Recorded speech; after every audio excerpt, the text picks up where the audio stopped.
everyone, and welcome to Ghost Reviews. Today we are going to do yet another 7 Deadly Sins speed paint, so I hope you guys have fun watching me speeding through something that in real life took actually quite a while to complete. I mean, I wasn't really having the best week when I created this, so do excuse if it does not end up looking as good as you would have hoped. But yeah, anyway, let's get on with the video. Anyway, let's get on to some background. Like I mentioned in my King video, the 7 Deadly Sins is a really adorable series about a group of 7 people or creatures, I mean they have fairies and giants and stuff in there, who are unjustly sentenced for their crimes, but they didn't stand up for themselves as they did feel guilty for creating something or doing something wrong. So all these crimes that they committed correlates with the 7 deadly sins that you guys probably all know. If you don't, I will give you a quick recap. It is wrath, greed, lust, gluttony, sloth, envy, and pride. The same sins actually make their appearance in the Full Metal Alchemist series, where, of course, they took a whole other take on the 7 deadly sins using homunculus instead of actual people having the sins that the Bible talks about. But anyway, yeah, these two series both have 7 deadly sins in them, and I love them incredibly much. But yeah, I actually did create a 7 Deadly Sins, or my own version of the 7 Deadly Sins, kind of a modern take on the whole concept at one point. And actually, I would like to recreate them now that I think about them. I have redrawn them quite a while back. That was still during my marker phase, so I might have improved a little bit in my art. So if you guys would like to see me redraw them, yeah, just comment down below, like the video, comment, boom, and that'll be my next one. But first I gotta finish up the clowns. Anyway, the ironic thing about the 7 Deadly Sins anime is that even though the kingdom threw all these guys in prison, they were also the people who were asked to help out the kingdom of, I think it was Britannia, with the Great War. Or the Holy War or something. I don't know. Okay, I only watched it for the characters, not like the places and stuff. My memory isn't what it used to be. Sorry, guys. Now, you guys do know that my favorite character out of all the sins, top number 1, is King, the grisly sin of sloth. I mean, he's cute, small, lazy, and a bit of a pervert towards Diane, so of course I would love him. He's adorable, and he's got 2 forms. It's cute. I don't know, I like him. Also, a fun fact for you guys, he also voices Todomatsu in Osomatsu-san, who is a little bit of an ass, but both of them I love, and I do really, especially with like the dubbed anime, you recognize the voices very easily. Like, I know you! Which anime are you from? Which character do you voice?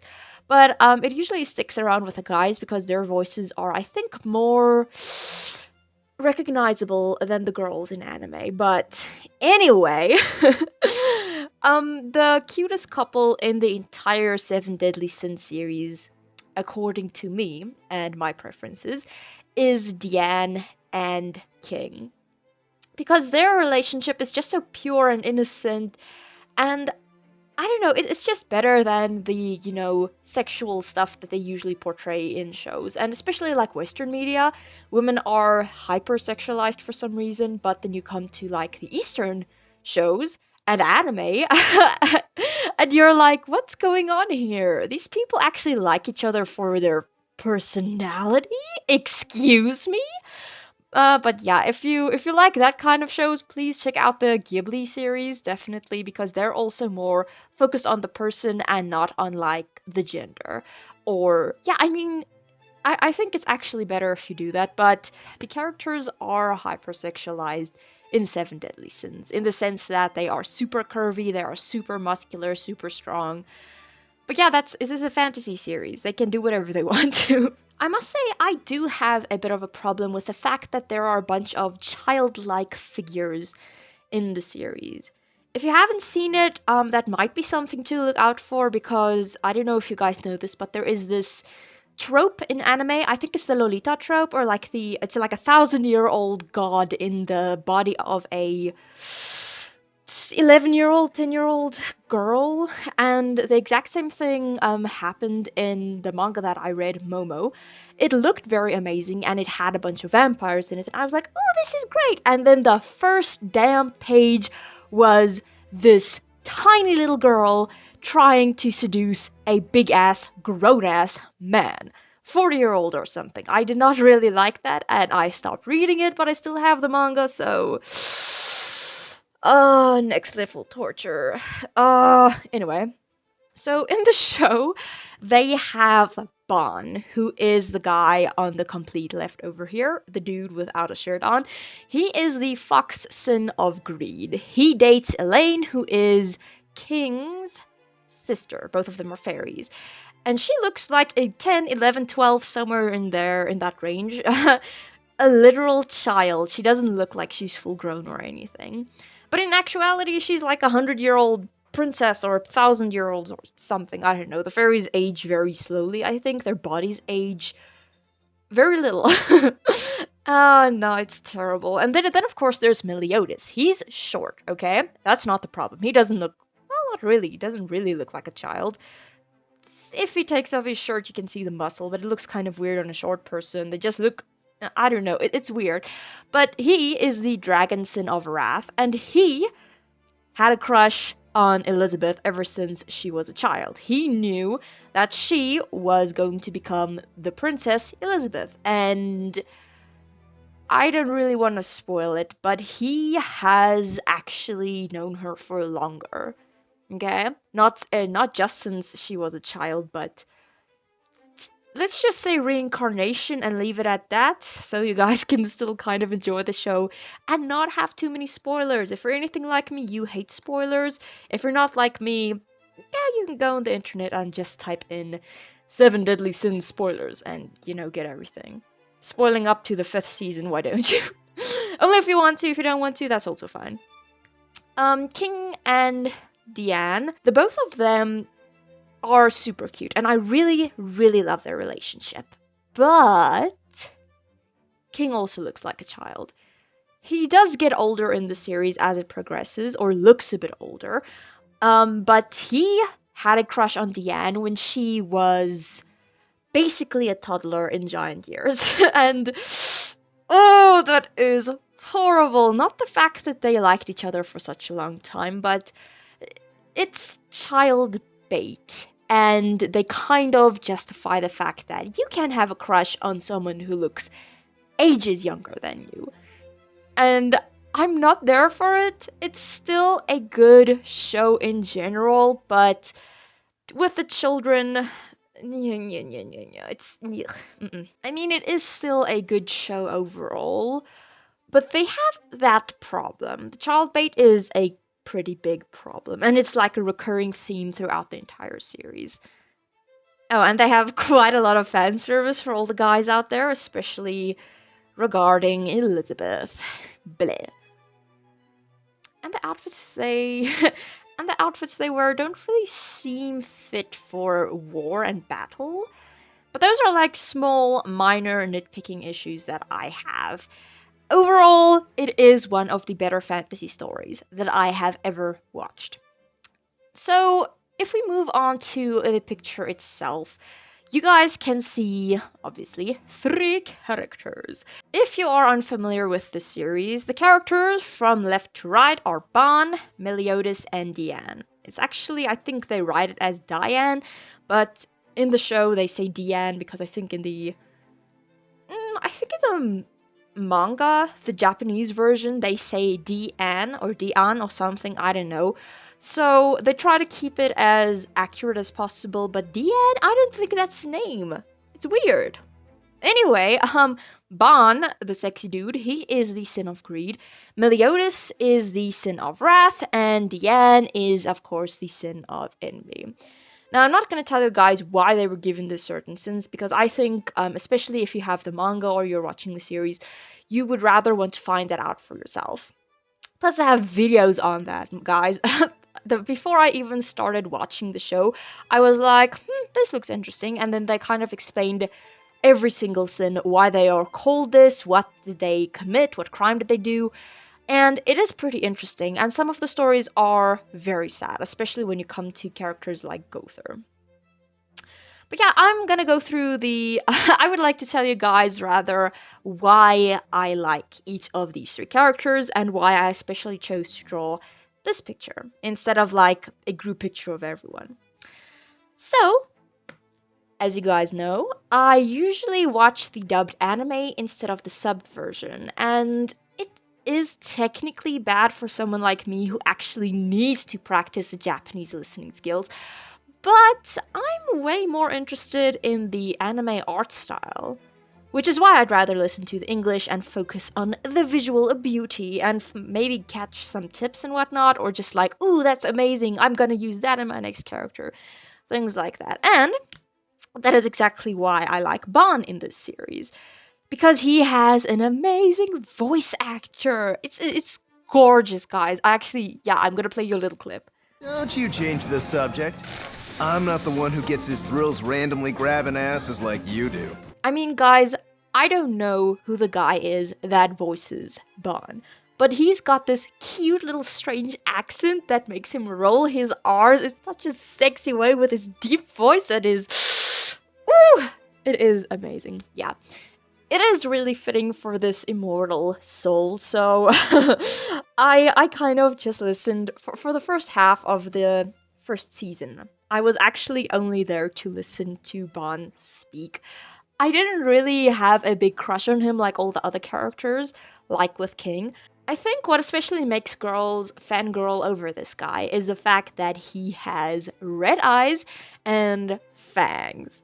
So, yeah, I can really appreciate that because I myself had a vampire phase, and a few of my characters also have like fan-like teeth, and I don't know, it's just a cute thing to add to characters. Although I think most of the characters in the show have fangs. The blondie, in the middle again, he is Meliodas, the Dragon Sin of Wrath. Yee. He is voiced by the same guy who did Rin Okumura and Eren Yeager.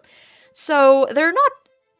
It's not a bad voice actor, but it isn't exactly my cup of tea. He's got a wide range of things he can do. He can do cutesy, he can do deep and mysterious. But overall, the voice is, I don't know, it's recognizable, but it is a bit of a strange voice. Yeah. Meliodas, the character himself, I don't really like him that much because he is a bit of, well, no, he's the big perv. King is like a little perv, and Meliodas is just like randomly groping around on Elizabeth and telling her weird stuff, and she's too dense to realize that that's not normal behavior, and she's like a princess. She's supposed to know that no, don't do that, but she's just like, tis how it is, and goes on with it. Oh no. And I mean, he's supposedly like the most powerful out of all the sins, and I can appreciate that. I know that a lot of characters can have like maxed out stats and still have a compelling storyline, but it almost seems like he is too powerful out of all the characters. And I mean, there's not really room for growth, but he is the main character, so I guess. I must say, I do like his blonde hair and green eye combination because you don't really see that often, not even in like reality, and how he has that like revenge streak in him. I'm not really a big fan of like perverts, big perverts who prey on girls for no reason, but the revenge story is the whole reason why I watch it. It's the same reason why I watched another show that I'm not going to mention over here because there are children on this channel. Anyway, so I did kind of end up liking this guy. A little. Only because of the revenge. Yeah. Diane, again, is one of the only two girls in the group. And she is by far the cutest character in the entire series. Not cuter than Kana from Kobayashi's Dragon Maid, but definitely close by, I think. I mean, she wears pigtails for crying out loud, and I think she's maybe a teenager in giant years. I don't know. And she has purple eyes and a crush on Meliodas despite like the huge size gap between them. Yeah, he doesn't really like her back, of course, because he likes Elizabeth, and I think there was like a confusing thing where Diane confused her memories of King with Meliodas, and then she had a crush on Meliodas instead of the person that actually like said nice things to her, and yeah, that's what happened. But because of that, she has a huge, like, envious jealousy streak towards Elizabeth, when Meliodas rather gives Elizabeth all the attention instead of Diane. Yeah, you can see, I want to say a healthy kind of clinginess. Not like a full-blown yandere where you would, like, capture the guy and completely, like, hurt everyone who he looks at or something. It's a cute kind of jealousy, which I think actually is not really all that common in especially females. In males maybe, but in females you have that like almost deadly type of jealous. Oh, you looked at someone else? Oh, let me kill her, that kind of thing. I don't know if this is with everyone, but I do sometimes feel like that. uh, uh, she is also pretty strong, being a giant, and has like, I think she can control like the earth or something, like a whole tough situation. Yeah. And I'm kind of glad that they did decide to make her a giant. Because it's very cute seeing someone so big being so childish and innocent at most times, even though I do not condone it in reality. If you are a grown ass man or a grown ass woman, do not go prancing around like your knees aren't gonna cave in any second. Please, please, I beg of you. But I do wish that she wasn't so oblivious to King's advances for like the first season, the entire damn first season. It was just like, are they gonna tell each other? Is he gonna tell her? And then it doesn't happen. You're like, damn it! You like root for them so badly and they just don't get together. It's so sad. Oh, they are so cute together. And yeah. The only reason I kept watching as long as I did was for Bond's cute little R-rolling accent, and then, of course, the love story between King and Diane. I'm not sure if I could really convey their personalities overall in this picture, if I think about it. But I do think that the shading did a pretty good job. Not the highlights, just the shading. And I really wish that I kind of made the lines another color, like maybe a brown or something. I keep telling myself, no, I'm gonna give myself more time to do these artworks. And in the beginning, I did. But nowadays, I'm just like, we gotta get this done. And I should really not rush myself, but yeah. That's actually one of the things that I really love about this picture and the show in general, though. It is the fact that they have these bright color schemes and unique color schemes for every single character in the show. Like, unlike other anime shows, they really said, hey, you know what? Screw the status quo, and ended up giving each and every character their very own color scheme that is freaking bright and lively throughout the entire show. And that really is something that I can appreciate them doing. Like, even in, like, battle scenes and sad moments and whatnot, the colors are a bit, like, saturated, but overall, it's still there, and it still makes them extremely recognizable, which I can appreciate as an artist. I must say, I did struggle to keep the 2D feel while doing the background though, so I apologize for that. Alright, so that brings us to the tip section. Like I mentioned, I wasn't really feeling it when I was drawing this picture, but I did pick up a few tips for you guys. So tip number 1 is make the blushing lines red. One of the things you can easily do with digital art is to change the line art color used. I mean, you could change the entire line art from black to brown and then change the cheek lines from brown or from black to like a reddish pinkish color. Oftentimes, colors are used instead of black lines to give like a softer feel to the drawing. Especially in like manhwa, they use that approach instead of like using the dark black lines, because it makes things softer and they want the people to feel attached, to feel gentle, to feel comfortable. That's the word, comfortable around the characters. Regardless of the overall line color used, though, it might be best to change the color of the blush lines. If nothing else, change the blush lines to kind of give a bit softer expression to it. Because remember, these guys are all drunk sitting here, I think. Oh no. So yeah, that is tip number 1. Tip number 2 is to color drop colors. This basically just means that what you do is you use the color drop tool, you click on the color that you're using, and then on the layer above that, you can either use a multiply layer or a linear dodge layer. The multiply is for shading, and the linear dodge is for highlights. Then you can use the color that you color dropped, and you can color in on top of that. What this basically does is to make the color pop instead of making the color look flat. The flat colors usually comes from you using the same color shading for each and every aspect. And if you're doing one character that is like a super sad or super happy, that is still okay. But if you use like a bunch of characters and they have a bunch of different bright colors, it might be better to use different color shadings and different color highlights for the different characters. Especially in this image, what I did is I used a normal color shading. I think I just color dropped like the shading of the skin on the original image, and then I just used that shading throughout the entire picture until I got with the white shirt, which I used gray instead of brown, and with the eye and hair colors. The eye colors I wanted to actually pop out and be bright, so I always use the original eye color and color drop color drop the color, multiply, and I think I used like 3 or 4 more, no, probably 3, multiply layers on the eyes alone.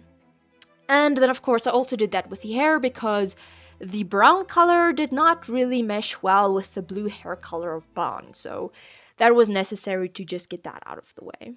In conclusion, this has been my speed paint video on 3 of the 7 deadly sins. I've also done King, so technically I've done 4 of them, which only leaves 3. I do plan on doing Gother in the future. Another favorite of mine, of course. So it's Gother, King, and Diane. Those are like my top 3 7 deadly sins. Oh, they're adorable. So then I'll only have 2 more to draw, but I didn't really like them. So we'll see. Yeah, but for now, I am going to continue with my clowns. As of next week, it'll be clown season. Yeah. And I'll possibly also be able to use some of the tips that I've drawn during this anime redraw period. So if you guys are interested in more anime videos, anime speed draws, then please don't forget to like this video and subscribe to my channel, or you can just comment down below which character you would like to see me draw. If I have watched the show with the character in, I'd probably try it out. If I haven't seen the show, I'll first take a look at what the anime is before I draw the character, so that I can get more of an idea of their personality before I draw them. But also, all of my social media links are in the description box below. If you're interested in seeing the final product of this artwork, if you want to order artworks just like this one, or if you just want to have merch with cute characters on them, then by all means, please check out the links in the description box. Anyway, guys, thank you so much for having watched this far already. Your support really does mean the world to me. So until I see you guys again, please stay safe and keep practicing. Bye!